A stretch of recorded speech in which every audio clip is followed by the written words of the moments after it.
us of our missionary vocation to share Christ to all peoples, especially those in Asia and Oceania.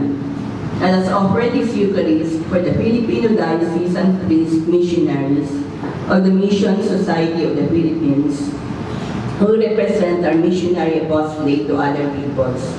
Let us extend our support through prayers, sacrifices, and material offerings. Let us be united with the mission of the Church to preach the good news so that the people everywhere may know and pray to God, who is Abba, our loving Father. We open our Eucharistic celebration this 17th Sunday in Ordinary Time. Our priest presider is Father Pompeo de Mesa. Let us welcome him and join in singing the entrance song.